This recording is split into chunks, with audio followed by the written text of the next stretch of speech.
артым слишком жарко болып тұр ма? Иә. Ой. Мынау неге тартыла береді? Түсіру керек. Наоборот. Түсіру керек та. Осылай істеу керек.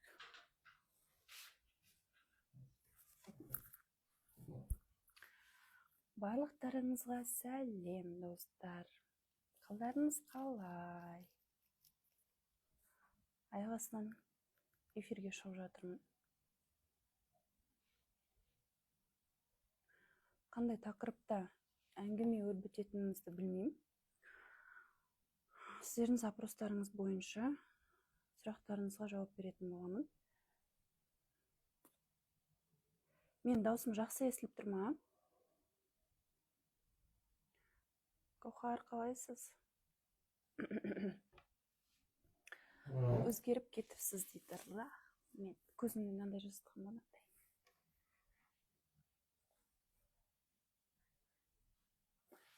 Айзада, қалайсың?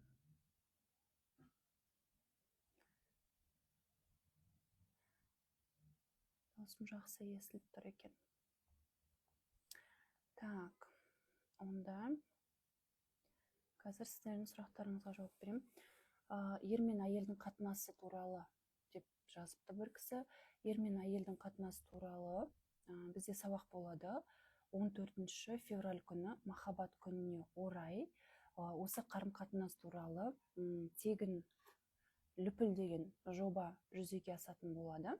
Ол жерде біз қарым-қатынастың барлық түрлерін, кармический қарым-қатынас, космический партнерлар туралы, зависимый отношениялар туралы, переход кезінде не үшін адамдарда көп развод болатындығы жайында, жалпы болашақта қарым-қатынас қандай болатындығы жайында, сондай тақырыптарда әңгіме өрбітетін боламыз.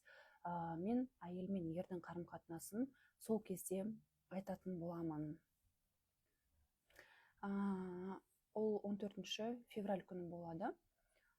Уақытын әлі қойған жоқпыз. Мүмкін кешке қарай болатын шығар. Сол жерде ғашықтық туралы, вообще махаббат деген ол не деген тақырыпта әңгіме айтатын боламыз. Сосын ол жерде нелер береді, техникалар беріледі отношенияға байланысты. Жалпы әйелдің шынайы образы туралы техникалар жасайтын боламыз. Сол жерде айтамын жалпы қарым-қатынас туралы. Одан кейін энергияны қалай көтереміз?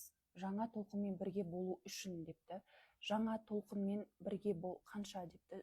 Ол проект бесплатно болады, осы прямой эфирде өтетін болады. Энергияны көтерудің негізі қажеті жоқ, искусственно. Егер сіздің ішіңізде бір принятие болатын болса, сопротивление болмайтын болса, ешқандай дүниеге, сіздің телаңызда блоктардан айырылған кармалық периодтан шыққан болсаңыз, сізде уже жермен резонансқа түсесіз. Жер көтерілген сайын сізде көтеріле бересіз. Оны искусственно көтеріп, качать етудің қажеті жоқ. Только теламен байланысты орнату керек. И келесі сұрақ болған екен, денемізді қалай тыңдасақ болады, қалай басқара аламыз деген. Жалпы осы тақырыпта әңгіме айтып кетейін, потому что бізде қазір именно телаға байланысты бір бүкіл назарымыз қазір телаға аударып қойып тұр.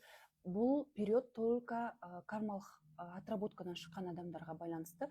Біз 2012-ден бастап осы уақытқа дейін кармалық отработкаларымызды прорабатывать еттік. Өткен өмірлерде түсінбеген задачаларымызды осы өмірімізде орындадық. Бірнеше өмірде бірге келіп, кармаларымызды үзе алмай жүрген адамдармен кармаларымызды үздік, аяқтадық. Бір 50 өмірде жете алмаған санаға осы 2012-ден бері қарай уақытта біз жеттік. Қазір санамыздың барлығы ашылып, әртүрлі дүниелерді түсініп, осуждение, бұрынғы өткен 3D матрицаның ойындарынан шығып жатырмыз. Бізде үлкею, санада кеңею процесі жүріп жатты. Бұл 2012-ден бастап бірінші оянатын лек болды адамдар, кәрі рухтар. Солардың барлығы қазір уже оянып, өз-өздеріне келе бастады. Бірандай аласапыран, боран, кармалық периодтан шықты. Енді дальше келесі этап. Келесі этап бізде теломен байланысты болады. Ал қалған жаппай халық енді кіріп жатыр кармалық отработкаға. Бұрында бастапқы кезде 2012-ден бері қарай бізде кәрі рухтар, больше бұрында жерді управлять еткен күштер оянған болса, әртүрлі кармалық сабақтардан өткен болса, жалпы халық ол кезде ұйқыда болды. Например, халықтың 10% оянуға тырысып жатты, ал 90% ұйқыда болды. 10%-дің энергиясы уже толды. Енді осы 10% оянған адамдардың энергиясының толуына байланысты екінші потокқа бізде не ашылады, бір поле сияқты ашылады. Солардың энергиясымен жаппай халық оянатын болады. Жаппай халық осы кармалық периодқа енді кіріп жатыр. Осы уақытқа дейін проводниктерді, бір рухани ұстаздарды тәрбиеледі ғалам өзі.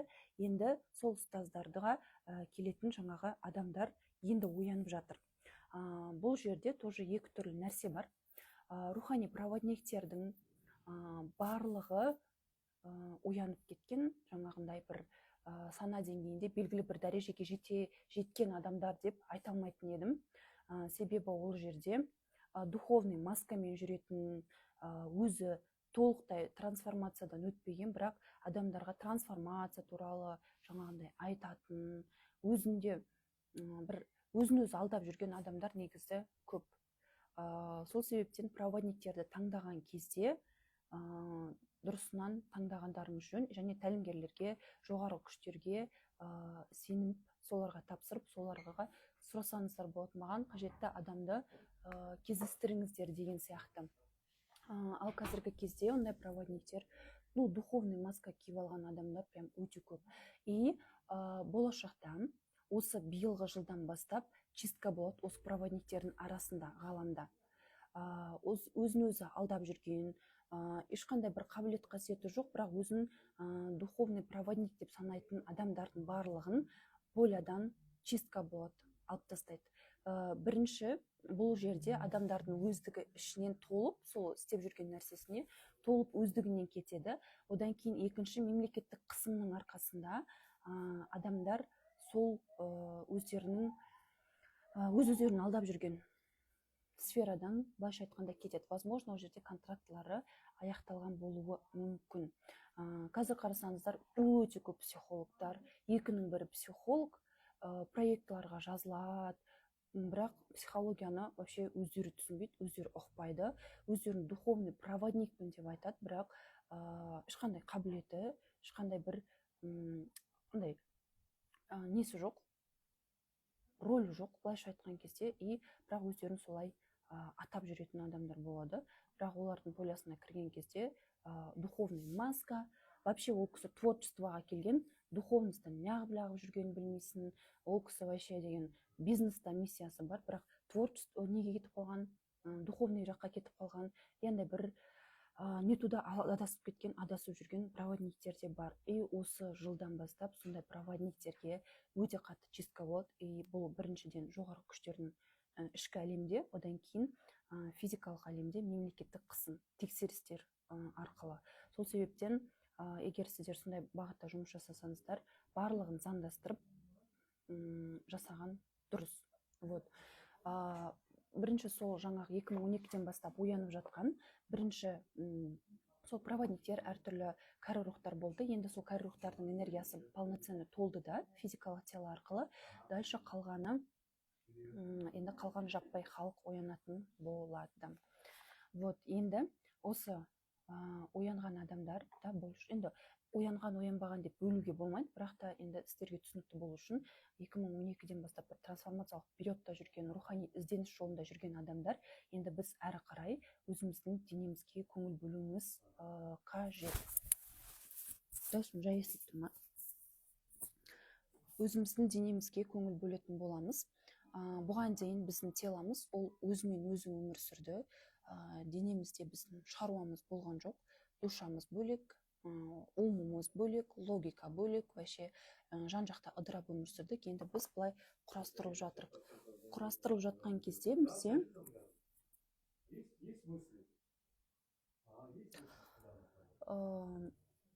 құрастырып жатқан кезде біз бірінші денемізге көңіл бөлуіміз қажет, потому что біз бұл денемен переход жасаймыз. Біз басқа денемен туылмаймыз, осы денемен переход жасаймыз. Сол себептен бұл біздің ең үлкен құралымыз. Денеге өте жақсы қарым-қатынас таныту қажет. Қазіргі кезде бізде денеде психосоматикалық аурулар өте қатты шығып жатыр. Вроде нормально жүресің, и бац, бір жерің ауырады, больницаға барсаң, уже сенде хронический болып кеткен. Бұл бірінші себеп астралдың себебінен. Физикалық телода әртүрлі аурулардың пайда болуы бұл төменгі астралдың себебінен. Төменгі астралда біздің душаларымыз жатады, я. Сол душаларымыз сыртқа шығып сөйлесесіз по телефонмен?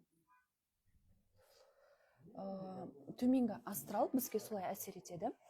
Бізде проектта жасаймыз ғой, төменгі астралмен, жоғарғы астралдармен жұмыс жасаймыз. Сол кезде төменгі астрал бұл біздің физикалық теломызға қатты әсер етеді. Егер де сіздің төменгі астралда телаңыз, сол өткен өмірдегі тело қиналып жатқан болса, сол қиналып жатқан орган уже физикалық әлемге әсер ете бастайды. Мысалға, төменгі астралда жаңа бір душаңыз баспен жатқан болатын болса, именно сол сіздің басыңыз ауыра бастайды.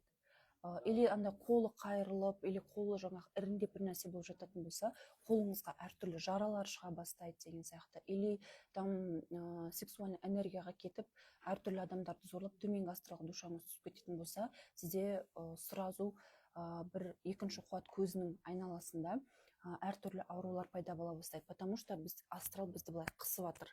Қысқан сайын екеуі синхронно келіп жатыр да, и анау астралдағы эмоциялар, астралдағы телоның бүкіл боляшкалары біздің теломызға шығып жатыр. Бұл бірінші себеп. Одан кейін екінші себебі бұл бізде до этого біз ешқашан өзіміздің теломызға көңіл бөлген жоқпыз. Теломыз бөлек өмір сүрді, біз бөлек өмір сүрдік.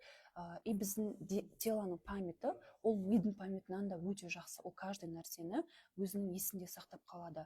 Сол жерде бізде телода әртүрлі подавленный эмоциялар болады, әртүрлі өзіміздің денемізге көңіл бөлмеген моменттердің барлығы біздің денемізде қалады. Любой ситуацияда біздің теломыз бірінші реакция береді. Бірақ біз теломызда настолько өзіміздің теломызды чувствовать етпейміз, и телоның берген сигналдарын вообще түсінбейміз, естімейміз.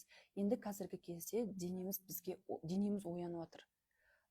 Вот жүрегі ауырып, бүйрегі ауырып, сен осындай, мысалы, бүйрек страх, сен кішкентай кезде осындай қорқып қалған страхың бар деген сияқты телодандай самочистка жүріп жатыр. Сол себептен әртүрлі психосоматикалық аурулар, әртүрлі денедегі өзгерістер шығып жатқан себебі. Подавленный эмоциялардың барлығын шығару керек. Себебі бізде жер переход жасап жатыр, жердің өзі көтеріліп жатыр, жердің өзінде самочистка болып жатыр. Қарасаңыздар, бір жерде соғыс болып жатыр, бір жерде табиғат өзгеріп жатыр, бір жерде климат өзгеріп жатыр. Соның барлығы жерде өзгерісті самочистка жасап жатыр. И, соответственно, оған біздің теломызда да самочистка жүреді. И бұрын ұмытып кеткен нәрселер, бұрын есіңізден шығып кеткен ситуациялар барлығы өз-өзімен еске түсуі мүмкін. Сол кезде тоже біздің денеміз оянып, денеміз былай сигнал бере бастайды. И яғни біз дене арқылы белгілі бір өзіміз мән бермеген ситуацияларды еске түсіріп жатырмыз. Даусым естілмей жатыр ма? Менде микрофон тұр, хотя.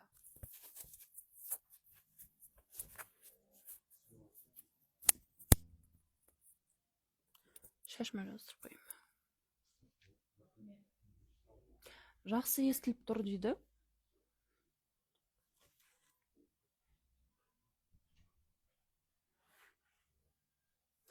Вот теломызда сондай бізде самочистка жүріп жатыр. Поэтому әртүрлі ауруларыңыз шықса, оны игнорировать етудің қажеті жоқ, барып қаралу қажет. Врачтарға, әртүрлі жаңағы маман иелеріне. Антибиотик анау-мынауды ішіп, одан арман өздеріңізді тұншықтырмаңыздар. Одан кейін көп адамдардың телосында отек кетіп жатыр қазір, ісініп кетіп жатыр. Одан кейін адамдар өз өздігімен лучше шашқа дейді, шашыма жабыспай ма микрофон қай жаққа тағанымды білмей тұрмын, біртүрлі көрінеді екен. Ну ладно. Вот қазіргі кезде адамдарда өз өзімен салмақ қосу процесі болып жатыр. Бізде жаңағы мен алдында рилс салдым ғой, сол рилста айтып кеткен болатын. Біз до этого бүкіл ресурсты, бүкіл энергияның барлығын біз неден алдық? Тамақтан алдық. Тамақтан алдық, шаршасақ тамақ ішетін болдық. Біз дофаминді осы тамақ арқылы көтерген болатынбыз. Ал қазір жерде самочистка жүріп жатқандықтан біз саналы түрде оны сезбеуіміз мүмкін, білмеуіміз мүмкін. Мысалға, ана бір Австралияда бір нәрсе болып жатса, оны біздің теломыз сезеді, потому что біз сол жердің үстінде тұрғандықтан, и ол бізге әсер етеді по-любому. Сол себептен жердегі жаңағы дүмпулер, өзгерістердің барлығы телоға әсер етіп жатқан кезде біздің денемізге өте қатты энергия керек. Энергияны требовать етіп жатыр біздің теломыз. Бірақ біз осы уақытқа дейін барлық энергияны тамақтан алдық, дофаминнің барлығын тамақтан алдық, и бізде автоматты тұрғыда ми бізге энергия жетпей жатқандығын сезеді да, и тамақтан алғандықтан сразу бұрынғы өзінің қалыптасып қалған нейроны бойынша жұмыс жасай береді. И бірден энергия қажет, значит бізге қарынды аштыру керек, тамақ керек дейді да. Біздің қарнымызды ашыра береді. И біз тамақ ішіп тұрамыз да, бірақ тамақ ішіп жатырсаң, вроде тойып тұрсың, бірақ аш тұрған сияқты ощущение болады. И сөйтіп адамдарда қатты тамақ жеу процесі болып жатыр. Оны жеген кезде өзіміздің теломыздағы азақ энергия сол тамақты қорытуға, етті, бешбармақты қорытуға кетіп қалады. Содан кейін біз вообще андай бір әлсіреп қаламыз. Бұрынғыдай тамақтан энергия ала алмаймыз, наоборот, энергияны қорытуға кетіп қалады. Сол себептен правильный питанияға көңіл бөлген дұрыс, көбірек көкшеп жеп, одан кейін энергия алатын қуат көздерін ауыстыру қажет. Тамақтан емес, больше табиғаттан алу керек. Менде бір кезде бір период болған, что мен все время далаға шығып кеткім келеді, далаға барып жатқым келеді, былай прям жерді құшақтап.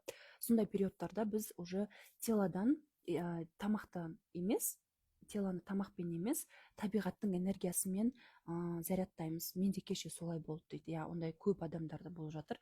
Сол себептен қатты қарындарыңыз ашып, сондай болып жатқанын байқасаңыздар, лучше табиғатпен байланысуға тырысыңыздар. Таудан бір домик алып, сол жаққа барып, баняға барып, спаға барып, массажға барып деген сияқты больше вниманияны сондай бір наслаждениеға, телоға көңіл бөлуге арнаған дұрыс. Одан кейін болашақта бізде медицина бұл химикатқа толы лекарстволар болмайды. Бұрынғы біздің ата-бабамыздың жасаған, бұрынғы адамдардың жасаған ежелгі медицинаға қайта оралатын боламыз. Яғни шөп ішу арқылы, табиғатпен байланысу арқылы өз-өзімізді емдейтін боламыз. Одан кейін болашақта медицинада чисто медицинаға қабілеті бар адамдар ғана отыратын болады. Бізде қалай қазіргі кезде? Бізде бір бала келеді өмірге, ол бір творческий энергиямен туылады, бірақ адамдар айтады, ата-анасы, қоғам айтады, творчествомен өмір сүрсең, ол жақта ақша жоқ, сен деген ертең аш қаласың, балаңды асырай алмай қаласың, одан да дәрігер бол дейді да. Дым қабілеті жоқ баланы дәрігерлікке бағыттап жібереді. Сосын ол отырады, адамдарды көрген сайын раздражаться етіп, нервісі ауырып, өз-өзімен депрессия болып, стресс болып, адамдарды көрсе, одан арман қаны қайнап, сосын келген адамдарға қалай болса солай қарап, тез-тез жұмыстың уақыты бітіп кетсем екен, тез-тез аналар емделе ма, емделмей ме, пофигу, сондай бір өзінің жұмысына салғырт қарайтын мамандарды біз сол жерде ақша бар, сол жаққа бар деп бағыттадық, и сөйтіп жолдарынан адастырып жібердік. Болашақта қазіргі кезде қарасаңыздар, жұмыста да чистка болып жатыр. Адамдардың барлығы өзінің жұмысынан шығып, реально ол неге способны сол нәрсеге қарай ақырын қадам басып жатыр. мысалға врачтар, дәрігерлер болса, олар тоже более басқа дүниеге қарай көңіл аударып деген сияқты ақырын әркім өзінің орнына түсіп жатыр. И болашақта бізде барлығында кімде реально қабілет бар, кім реально бір сондай бір миссиямен келді, сол адамдар ғана отыратын болады. Мысалға мемлекет басшылықта да нақты мемлекет управлять етуге, халыққа жаны ашитын, халықпен жұмыс жасай алатын сондай мықты адамдар келетін болады. Медицина саласына да бір органдарды сканерлай алатын, көре алатын, тамыр ұстап қасиетімен көре алатын адамдар келеді. И медицинада все время андай УЗИ-ға жіберу, все время андай МРТ-ға жіберу деген нәрселердің барлығы потихоньку тоқтайды да, и сен бір маманның алдына келесің да, и реально сол маманнан емделіп шығасың. И андай анаған мынаған лақтыра беру, терапевтқа бар, потом деген анаған бар, сосын аған бар, сосын бүйт, сосын сөйт деген нәрселердің барлығы тоқтайтын болады. И адамдар соған сәйкес более здоровый өмір сүретін болады. Ондай нәрсе қазір негізі Қытай медицинасы бізде өте қатты дамып кеткен ғой. Ол жақта и химикаттар да бар, бірақ олардың химический дәрілерінің өзі қатты андай вредный емес біздікімен қарағанда. И оларда в основном шөптер көп ішеді, оларда прямындай ежелгі медицинасы қатты дамыған. Бірақ сол медицинаны шығара алмайды олар, потому что ана жақта химикаттың бизнесі тоқтап қалады, и государство бір мемлекет жүйесіндегі адамдар оған жол бермейді, и потом ол андай бір 5-6 адамның арасында ғана қалып қалады, ондай обществоға шықпайды.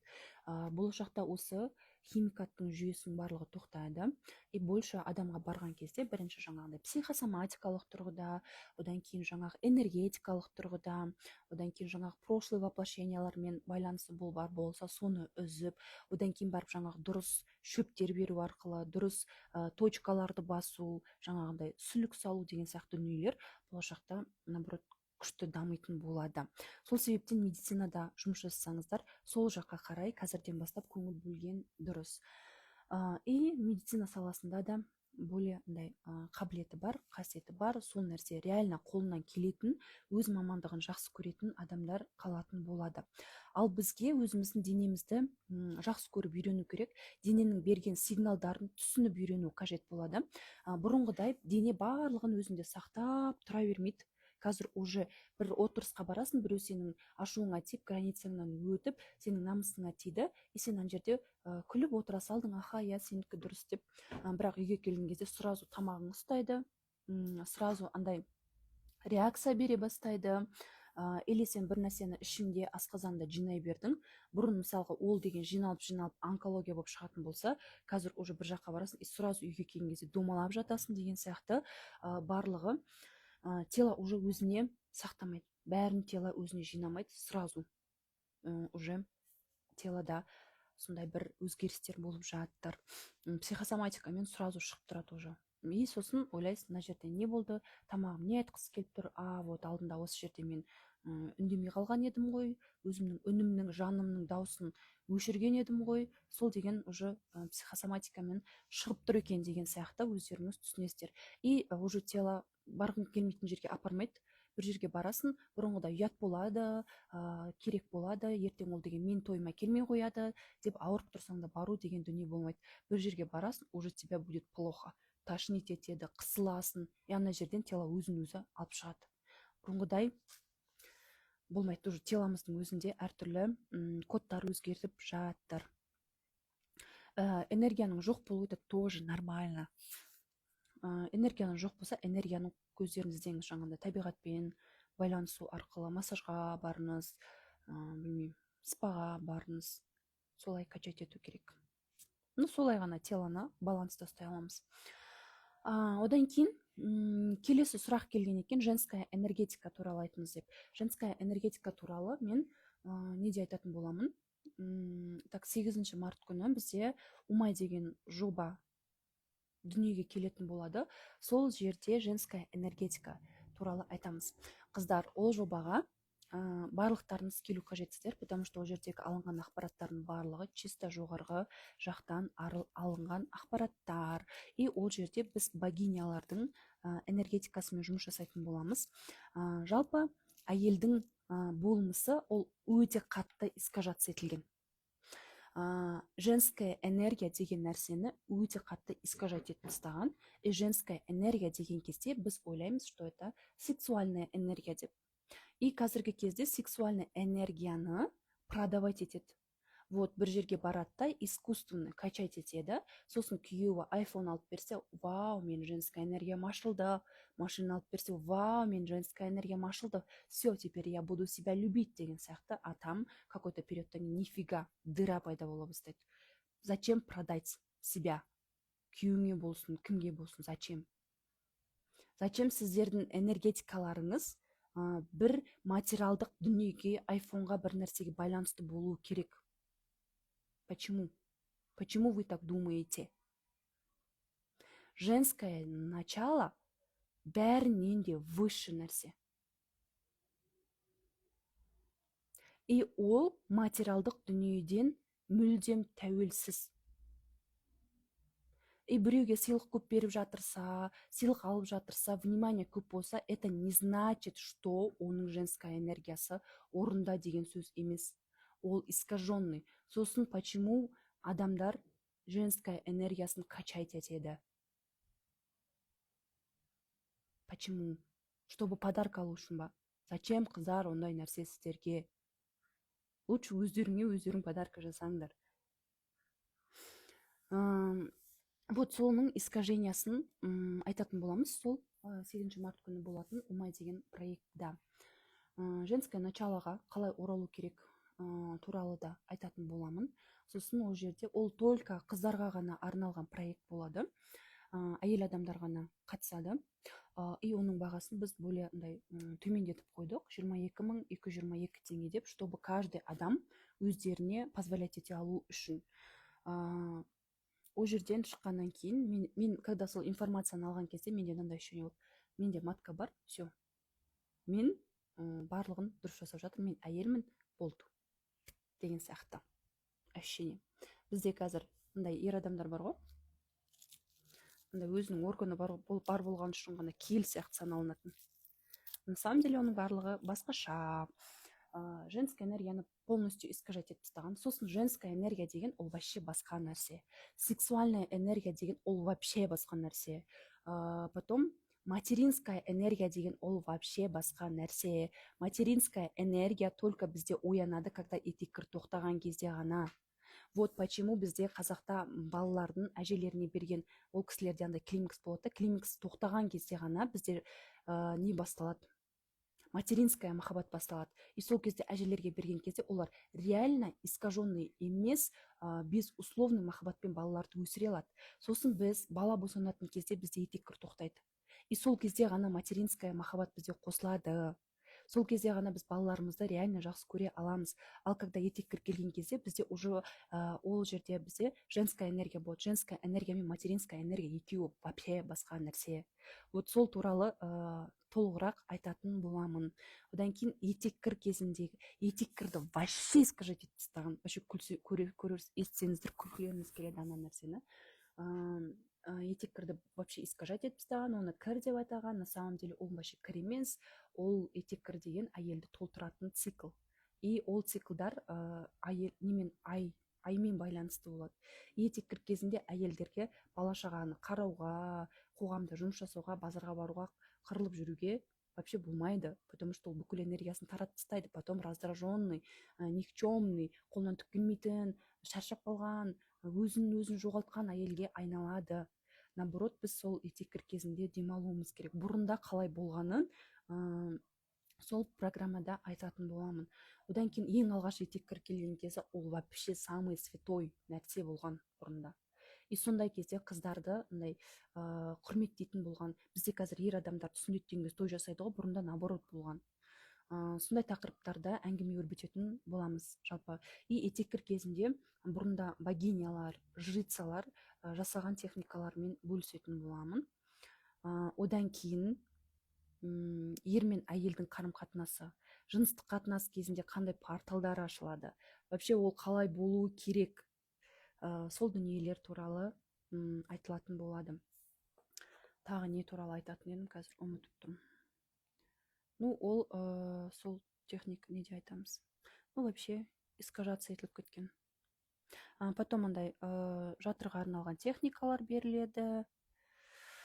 Вот сол туралылар айтатын боламыз. Ол умайда 8 март, наверное, или 7 март күні, или 9 март күні бастайтын шығармыз, айтатын шығармыз эфирге, потому что 8 март күні, наверное, көбісі бос болмайды. Так, женская энергия туралы сол. Енді келесі сұрақ. Жай етек десек те болады дейді. Жоқ, етек деме, оны наоборот қызыл маржан деп қазір ауыстырып жатыр ғой адамдар. И вы понимаете, что сізде месячный болған үшін, сізде матка болған үшін сіз құдіреттісіз, қасиеттісіз. Болды, сізге басқа еш нәрсе керек жоқ, не надо этого продать. Ақшаға, бір нәрсеге. И сосын женская энергия вообще, біздің қазіргі женская энергия, анау подростықтардың нелер болады ғой, бір хотелкалары, сондай нәрсе ғой, бір бала санада қалып қалған. И біз ондай женская энергиямен никогда мына жағымызды үлкейте алмаймыз. Мына жақты качать еткеннен не пайда, мына жеріңде тупой болып тұрсың. Вот, сол туралы айтатын боламыз. Енді келесі сұрақ келіпті, жоба X-тан кейін болатын трансформациялар туралы, жалпы жоба X туралы айтыңызшы дейді. Так, жоба X деген, достар, жоба X бұл уже негізі 5D-нің техникасы. Қазір уже психологиялық техникалар жұмыс жасамайды. Потому что қазір уже адам оянған кезде психология, нумерология, кармология деген сияқты дүниелердің барлығынан оянып кетеді, одан шығып кетеді. Адам оянған кезде оған ешқандай білім керек емес, оған керек нәрсе төбесінен өзі келеді. Ол үшін біреуге барып, біреудің миын арендаға алып, менің ситуациямда не істейтін едіңіз деп біреудің жаңағы советіне мұқтаж болмаймыз. И бізге ондай білімдер уже керек емес болады, потому что қазір душа оянып жатқандықтан бұл ілімдер уже тоқтайды. Өзінің кезегінде, өзінің заманында бұл білімдер, ілімдер қажет болды, бізге лестница болды. Енді бұл уже ары қарай жұмысын почти толықтай тоқтататын болады. Болашақта жаңа ілімдер, жаңа білімдер дүниеге келеді. Психология сияқты ілімдер кішкене өзінің жұмысын ақырын тоқтататын болады.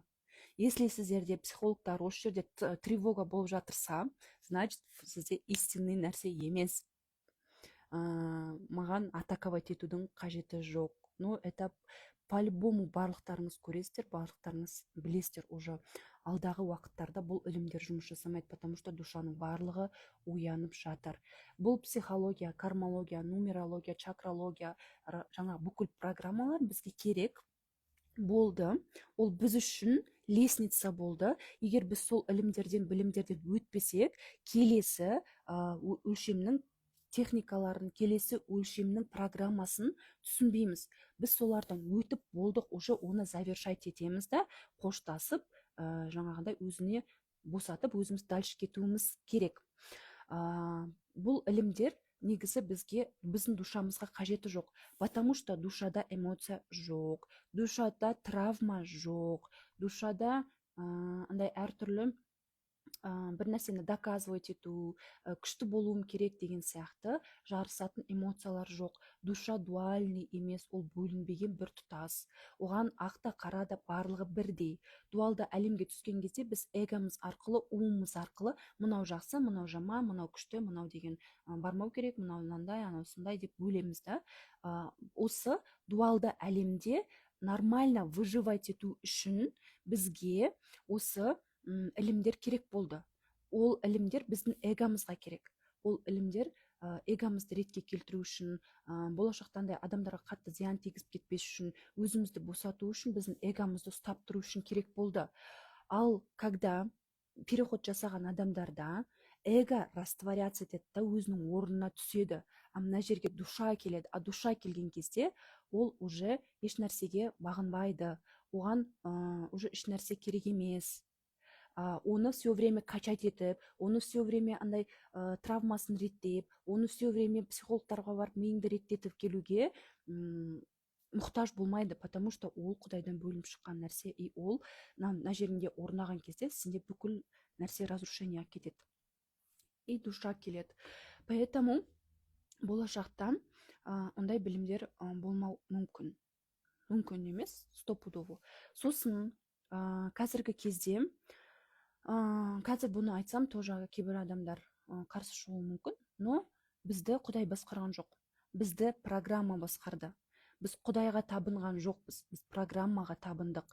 И программа бізді управлять етті. И то, что біз қалағанымызды берген, қалағанымызды бүйтіп құрастырып отыратын, бізді басқаратын программа.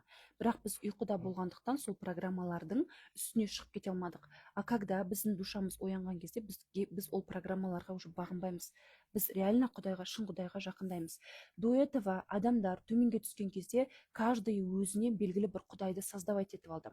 Бірінші кезекте бұл пұттарға табыну басталды. Әркім өзінің пұтын шығарып алды да, сол пұттарға табыну басталды. Сол пұттар үшін қырылу, төбелестер басталды, иә. Анау Юсуф пайғамбардың историясын көрсеңіздер білесіздер. Пұттарға табынды. Ол пұттардың артында адамның өзінің эгосы тұрды. Мына Құдайға көп адам табыну керек, мына Құдайға аз адам табынып жатыр, мына аз Құдайға табынып жатқан адамдар, бұлар арттарында мына Құдайдың маскасын жамылып алды да өздері тұрды. Бізге көп адам табыну керек, бізді көп адам сыйлау керек, бізді көп адам құрметтеу керек деген өздерінің бір аштық сезімдері тұрды.